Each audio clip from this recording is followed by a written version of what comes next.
समाचार पर बात करिए। ब्रेकिंग न्यूज सामे આવી રહ્યા છે। 12 વર્ષથી નાની વયના બાળકોને વેક્સિન નહીં અપાય તેવું ક્યાંક લાગી રહ્યું છે। 12 વર્ષથી નાના બાળકોને વેક્સિન નહીં અપાય। વેક્સિનેશન અંગે ટૂંક સમયમાં માર્ગદર્શિકા જાહેર થશે।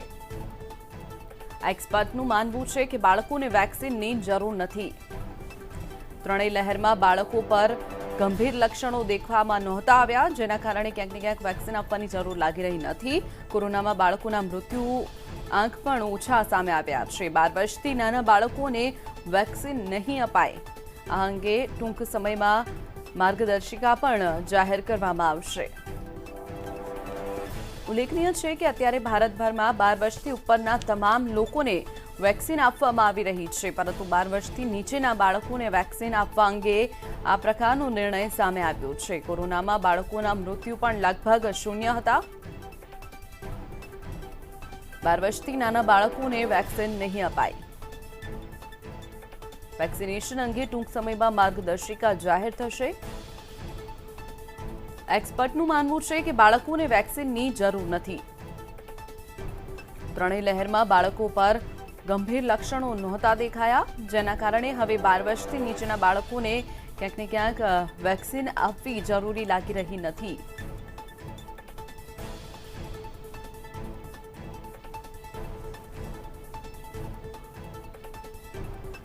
વાત કરીએ અંગે જ માહિતી માટે સંવાદદાતા કેતન જોશી આપણી સાથે ફોન લાઈન પર છે। કેતન, જે રીતે 12 વર્ષથી ઉપરના તમામને અત્યારે રસી અપાઈ રહી છે, ત્યારે 12 વર્ષથી નાના બાળકોને રસી આપવામાં નહીં આવે તેવી ક્યાંક ને ક્યાંક માર્ગદર્શિકા જાહેર થશે। શું વધુ વિગતો?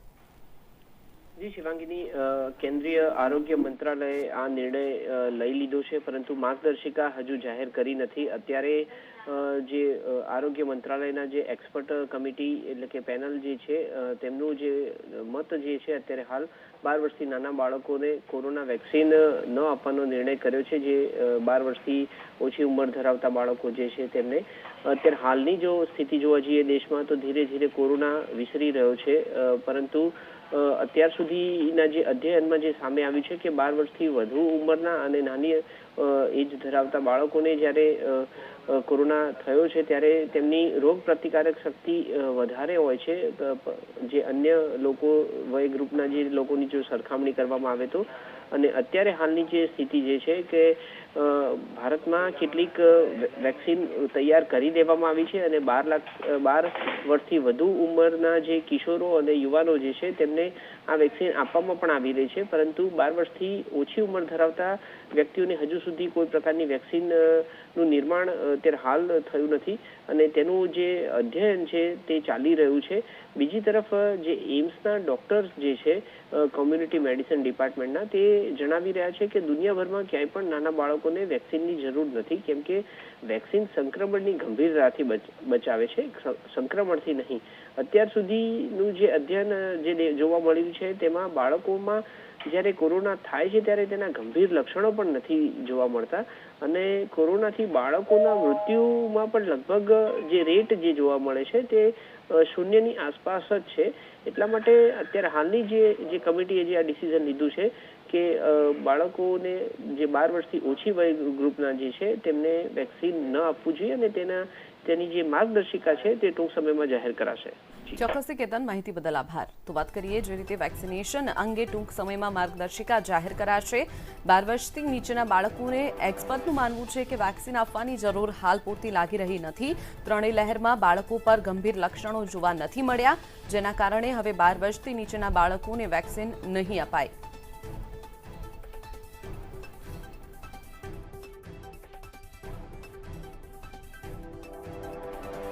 બ્રેકિંગ ન્યૂઝ સામે રહ્યા છે। વડાપ્રધાન નરેન્દ્ર મોદી આજે પરીક્ષા પે ચર્ચા કરશે। દિલ્હીમાં ટાલકોટરા સ્ટેડિયમ ખાતે વડાપ્રધાન આજે પરીક્ષા પે ચર્ચા કરશે। પીએમ મોદી વિદ્યાર્થીઓ સાથે આજે દિલ્હીના ટાલકોટરા સ્ટેડિયમમાં ભવ્ય કાર્યક્રમ યોજાવા જઈ રહ્યો છે, તેમાં વિશેષ ઉપસ્થિત રહેશે। તો ગાંધીનગરમાં સીએમ ભૂપેન્દ્ર પટેલ સહભાગી થશે। રાજ્યમાં ઠેર ઠેર પરીક્ષા પે ચર્ચા કરવામાં આવશે। વિદ્યાર્થી અને શિક્ષકો સાથે ચર્ચા કરાશે। 11 કલાકે પરીક્ષા પે ચર્ચા શરૂ થશે। પરીક્ષા પે ચર્ચા વિદ્યાર્થીઓ સાથે ચર્ચા વડાપ્રધાન નરેન્દ્ર મોદી દિલ્હીમાં કરશે તો ગાંધીનગરમાં સીએમ ભૂપેન્દ્ર પટેલ સહભાગી બનશે સમગ્ર જિલ્લામાં પણ ઠેર ઠેર પરીક્ષા પે ચર્ચા કરવામાં આવશે વિદ્યાર્થી અને શિક્ષકો સાથે ચર્ચા કરાશે પીએમ મોદી આજે પરીક્ષા પે ચર્ચા કરશે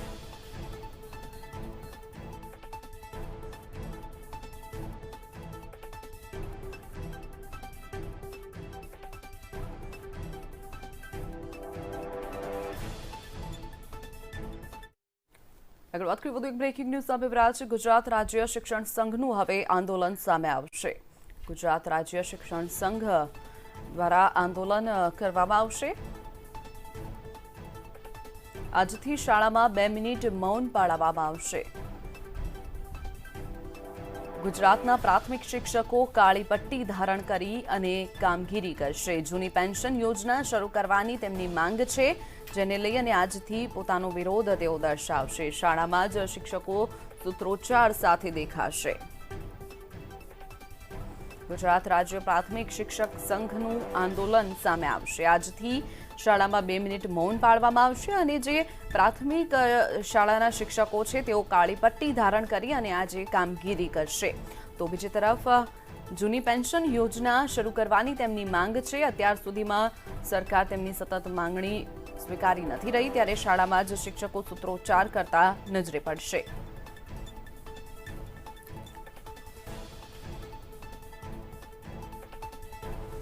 આજથી શાળામાં 2 મિનિટનું મૌન પાળવામાં આવશે ગુજરાતના પ્રાથમિક શિક્ષકો કાળી પટ્ટી ધારણ કરશે જૂની પેન્શન યોજના શરૂ કરવાની તેમની માંગ છે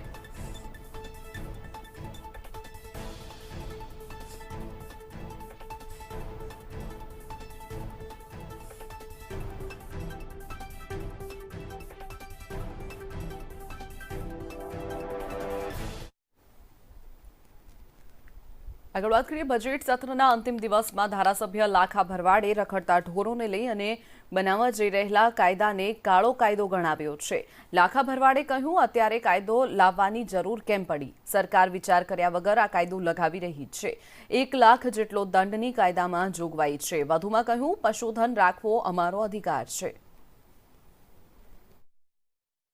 23 વર્ષોના શાસનમાં 27મા વર્ષે આજે તમારે આ વિધેયક લાવવાની જરૂર કેમ પડી 27 વર્ષ સુધી શું કરતા હતા અને કેમ ન લાવ્યા ત્યારે મારે તો કહેવું છે કે આ વિધેયક લાવવાનું એકમાત્ર કારણ ગુજરાતના માલધારીઓ હેરાન થાય ગૌમાતા હેરાન થાય ગુજરાત વિધાનસભા સત્રના અંતિમ દિવસે રાજ્યમાં 11 નવી યુનિવર્સિટી શરૂ કરવાનું બિલ સર્વાનુમતે પાસ કરાયું છે શિક્ષણ મંત્રી જીતુ વાઘાણીએ જણાવ્યું કે આગામી સમયમાં ગાંધીનગર જૂનાગઢ અમદાવાદ પાટણ સુરત ખેડા અને ભાવનગરમાં નવી યુનિવર્સિટી શરૂ કરવામાં આવશે રાજ્યમાં ખાનગી અને સરકારી યુનિવર્સિટી માટે અલગ અલગ નિયમો બનાવવામાં આવશે અને દરેક યુનિવર્સિટીએ ફરજિયાત નિયમોનું પાલન કરવું પડશે આગામી સમયમાં વિદ્યાર્થીઓ દેશ અને દુનિયામાં સ્પર્ધા કરી શકે સંશોધન અને ઇનોવેશન માટે સરકારી યુનિવર્સિટી પણ જે પ્રકારે કામ કરે છે અને જે પ્રકારે ફ્લો છે નરેન્દ્રભાઈના નેતૃત્વની અંદર આ રાજ્યની અંદર શિક્ષણ માટેની જે ભૂખ જાગી છે શિક્ષણ માટેનું વાતાવરણ બન્યું છે અનેક જગ્યાએ કોલેજોની માંગણી સ્કૂલોની માંગણી રેન્કિંગ યુનિવર્સિટીઓ ઇન્ટરનેશનલ લેવલે ઊભી રહી શકે નેશનલ એ પ્રકારની ડિમાન્ડ એ રાજ્યમાં વધી છે સંખ્યા પણ વધી છે ત્યારે લગભગ 13 લાખ જેટલા વિદ્યાર્થીઓ સરકારી યુનિવર્સિટી ગ્રાન્ટેડ એડમાં કોલેજોમાં ભણી રહ્યા છે અને લગભગ 1.5 લાખ જેટલા વિદ્યાર્થીઓ પ્રાઇવેટ યુનિવર્સિટીમાં ભણી રહ્યા છે ત્યારે સમય અને જરૂરિયાતની માંગ સાથે એફઆરસીના નિયમો પણ લાગુ પડે છે ગુજરાતમાં મે મહિનામાં શરૂ થઈ શકે છે વિધાનસભાની ચૂંટણી જેના પહેલા એપ્રિલના પ્રથમ કે બીજા સપ્તાહમાં ચૂંટણીનું જાહેરનામું પ્રસિદ્ધ થઈ શકે છે જ્યારે 15 મેની આસપાસ મતદાન યોજાઈ શકે છે દરેક જિલ્લાના કલેક્ટર પોતાની અંડરમાં આવતી કચેરીઓના સ્ટાફની વિગતો મંગાવી છે હાલ ચૂંટણીઓના આ સંકેત છે તો એપ્રિલમાં વડાપ્રધાન મોદી ગુજરાત આવવાના છે જ્યારે કેજરીવાલ પણ ગુજરાત આવી રહ્યા છે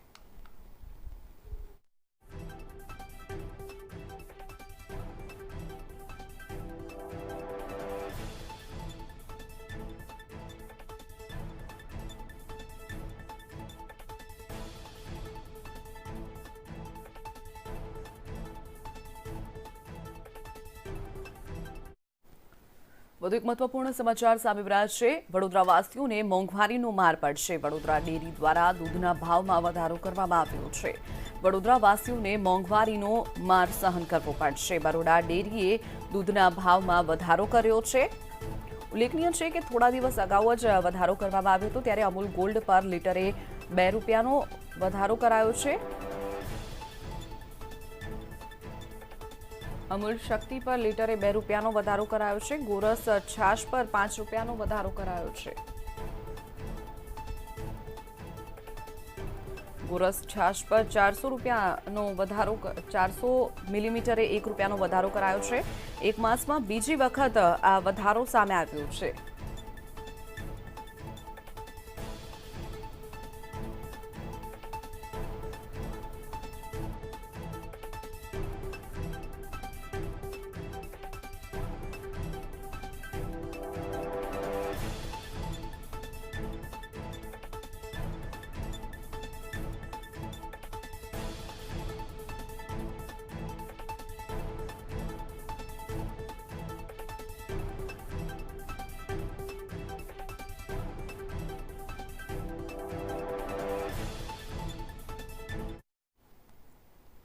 વાત કરીએ વધુ એક બ્રેકિંગ ન્યૂઝ સામે રહ્યા છે. રાજ્યમાં ગરમીનો પ્રકોપ વધશે. હજુ પણ કાળઝાળ ગરમીનો અનુભવ લોકોને કરવો પડશે. કાળઝાળ ગરમી માટે લોકોએ તૈયાર રહેવું પડશે. રાજ્યમાં ગરમીનો પ્રકોપ વધશે. હવામાન વિભાગ દ્વારા આ આગાહી કરવામાં આવી છે. હજુ પણ આવનારા દિવસમાં ગરમી વધુને વધુ પડશે. કચ્છ સૌરાષ્ટ્રમાં હીટવેવની આગાહી કરવામાં આવી છે. 1 થી 3 એપ્રિલ સુધી હીટવેવની આગાહી કરાઈ છે. આજે 43 ડિગ્રી ગરમીનો પારો જઈ શકે છે. આજે ગરમીનો પારો 43 ડિગ્રી પર પહોંચી શકે છે. એપ્રિલ મહિનામાં ઉનાળો આકરો બનશે. હવામાન વિભાગ દ્વારા આગાહી કરાઈ છે. અમદાવાદ, ગાંધીનગર, વડોદરામાં હીટવેવની આગાહી કરવામાં આવી છે. અમદાવાદ સહિત જિલ્લામાં તાપમાન વધી શકે છે. આજથી પારો 43 ડિગ્રીને પાર જઈ શકે છે. અમદાવાદમાં આવતીકાલથી 43 ડિગ્રી પારો પહોંચી શકે છે. આજે 43 ડિગ્રી ગરમીનો પારો જઈ શકે છે.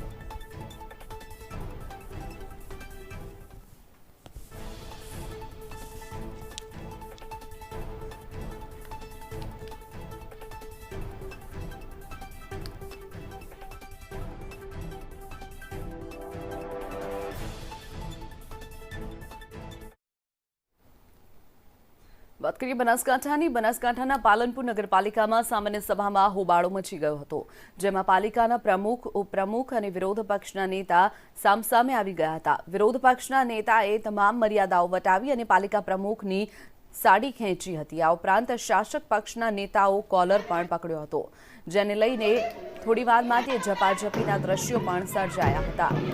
જે ઝપાઝપીના દ્રશ્યો કેમેરામાં કેદ થઈ ગયા હતા. હોબાળો એટલો વધી ગયો હતો કે સાધારણ સભામાં પોલીસને બોલાવવાની ફરજ પડી હતી. મળતી માહિતી મુજબ પાલનપુર નગરપાલિકાની સામાન્ય સભા યોજાઈ હતી, જેમાં મોંઘવારી મુદ્દે વિરોધ પક્ષના નેતાઓ સામાન્ય સભામાં નકલી નોટો ઉછાળી હતી. વિરોધ પક્ષના નેતા અંકિતા ઠાકોરે પાલિકા મહિલા પ્રમુખ હેતલ રાવલની સાડી ખેંચી હતી, તેમજ શાસક પક્ષના નેતાઓ કોલર પકડી લીધો હતો. આ મામલે વિપક્ષ નેતા અંકિતા ઠાકોર સામે શાસક પક્ષના નેતાઓએ પોલીસ ફરિયાદ નોંધાવી છે.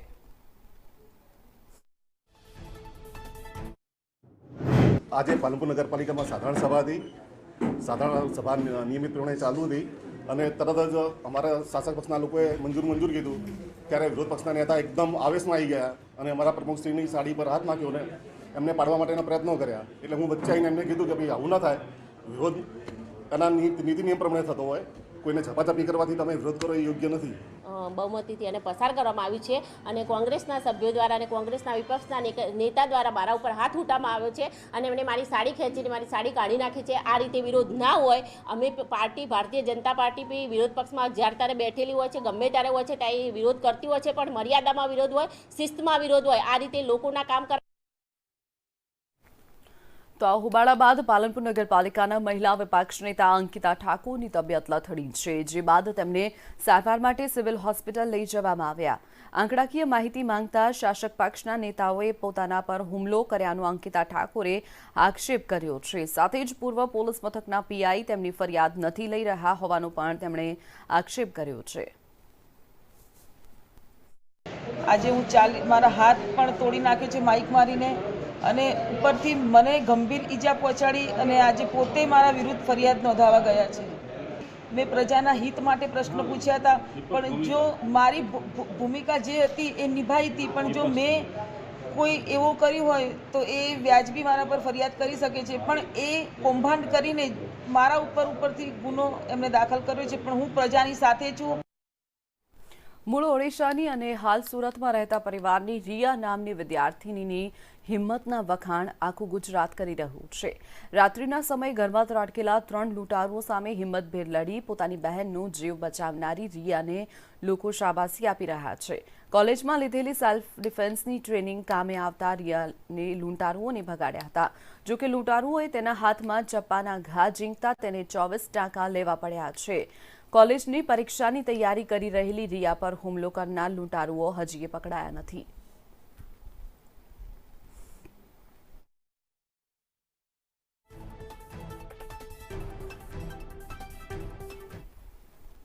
આઈઆઈએમ અમદાવાદનો ઇન્ટરનેશનલ લોગો બદલાવાને લઈ અને વિવાદ ઊભો થયો છે.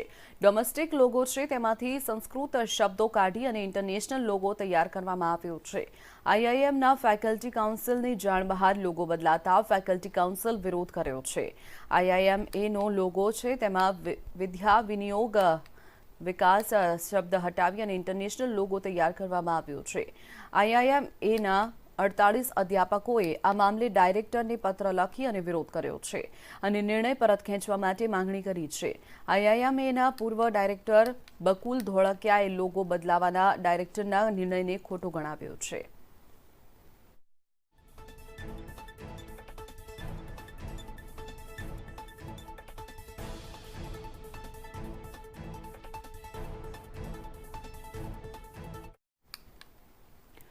પહેલી એપ્રિલ એટલે કે આજથી નવું નાણાકીય વર્ષ 2022-23ની શરૂઆત થઈ રહી છે, ત્યારે તેની સાથે ઘણા નિયમોમાં ફેરફાર આવ્યા છે, જેની અસર તમારા ખિસ્સા પર પણ ખાલી કરી શકે છે. આવો જોઈએ આપની કમાણી અને ખર્ચ અને સાથે સાથે રોકાણ પર શું અસર કરશે આ 8 ફેરફારો.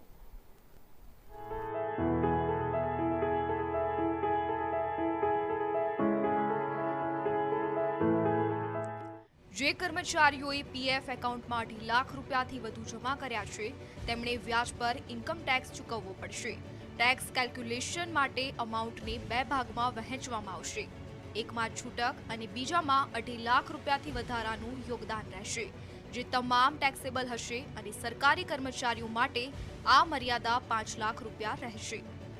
જો તમે પહેલીવાર સસ્તું ઘર ખરીદ્યું છે તો તેના પર લાગતા વ્યાજ પર કલમ 80 EEA અંતર્ગત 1.5 લાખની વધારાની કપાતનો લાભ નહીં મળે.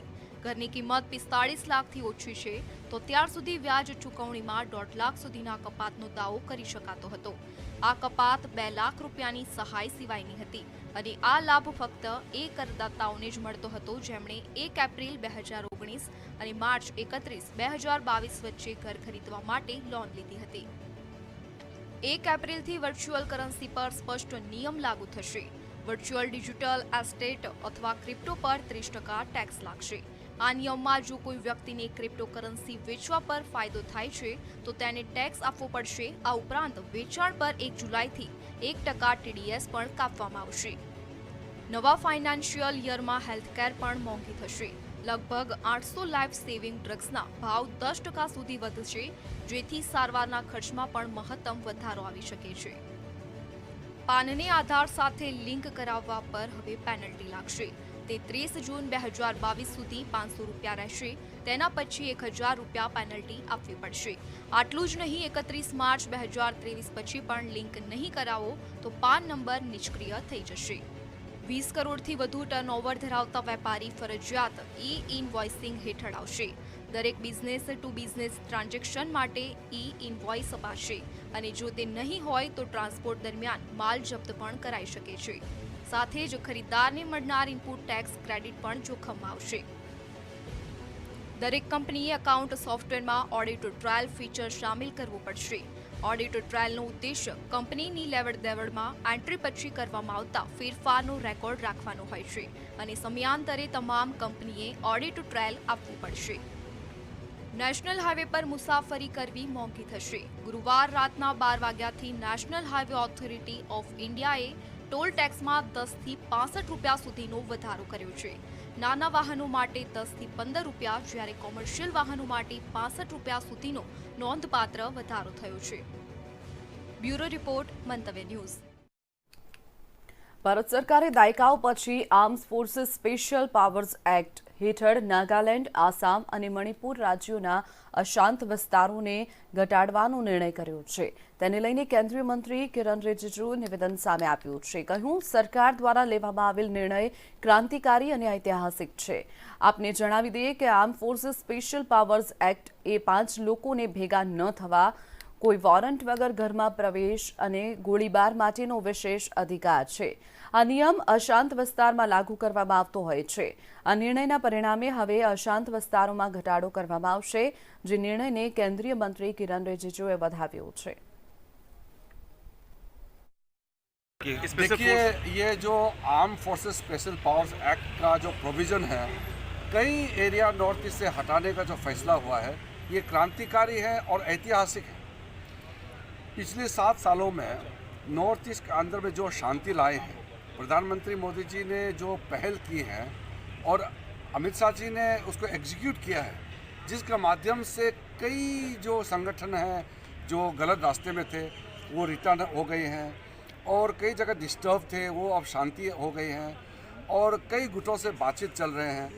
तो जैसे अरुणाचल प्रदेश में तो आफ्स्पा पहले ख़त्म कर दिया था, सिर्फ 3 जिले को छोड़ के, और आज जो निर्णय हुआ है इसमें बाकी एरिया है जो जैसे कि खास करके नागालैंड है, और जैसे असम है, बड़ा एरिया है, मणिपुर है, त्रिपुरा में तो पहले ही हमने आफ्स्पा ख़त्म कर चुके थे वहाँ के राज्य सरकार से तालमेल करके. जो बचे हुए इलाकों में जो मेजर रिडक्शन हुआ है, ये दर्शाता है कि नॉर्थ ईस्ट अब पूरे के पूरे पूर्वोत्तर राज्य अब शांति और विकास के पथ पर चल चुके. આગળ વાત કરીએ, દિલ્હીમાં માસ્ક નહીં પહેરવા પર હવે દંડ નહીં વસૂલવામાં આવે. ગુરુવારે દિલ્હી ડિઝાસ્ટર મેનેજમેન્ટ ઓથોરિટીની બેઠકમાં આ મહત્વપૂર્ણ નિર્ણય લેવામાં આવ્યો છે. હાલ દિલ્હીમાં જાહેર જગ્યાઓ પર માસ્ક નહીં પહેરવા પર 500 રૂપિયાનો દંડ વસૂલવામાં આવી રહ્યો હતો. મળતી માહિતી મુજબ દંડ પાછો ખેંચી લેવાનો અર્થ એ નથી કે લોકોએ માસ્કનો ઉપયોગ કરવાનું બંધ કરી દેવું જોઈએ, પરંતુ લોકોએ કોરોનાની ગાઈડલાઇન્સનું યોગ્ય પાલન કરવું જોઈએ તેવું ઓથોરિટી દ્વારા સૂચન કરવામાં આવ્યું છે. જણાવી દઈએ કે અગાઉ ફેબ્રુઆરીના છેલ્લા સપ્તાહમાં ખાનગી વાહનોમાં માસ્ક ન પહેરવા બદલ દંડ ન લેવાનો નિર્ણય લેવામાં આવ્યો હતો.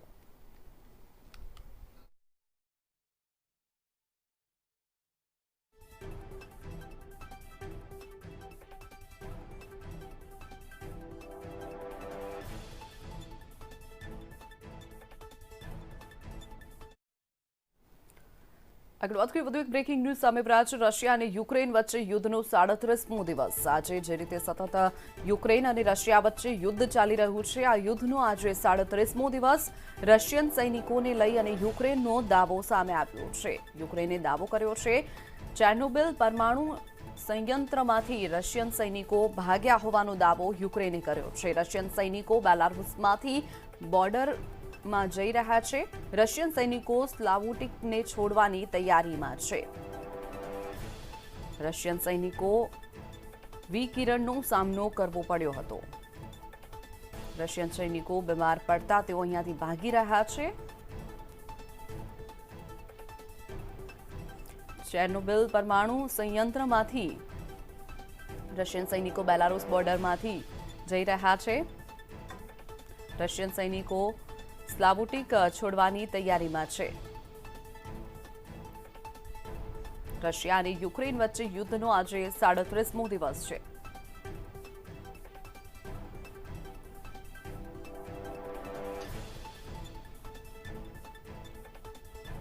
ચેર્નોબિલ પરમાણુ સંયંત્રમાંથી રશિયન સૈનિકો ભાગ્યા હોવાનો દાવો યુક્રેન સૈનિકો કરી રહ્યા છે. સતત જે રીતે રશિયા અને યુક્રેન વચ્ચે યુદ્ધ ચાલી રહ્યું છે, રશિયન સૈનિકોને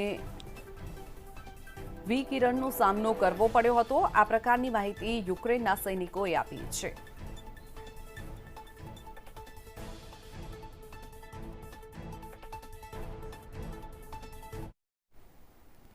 આ સાથે જ સમાચારોમાં અત્યારે બસ આટલું જ. વધુ સમાચાર માટે આપ જોતા રહો મંતવ્ય ન્યૂઝ. નમસ્કાર.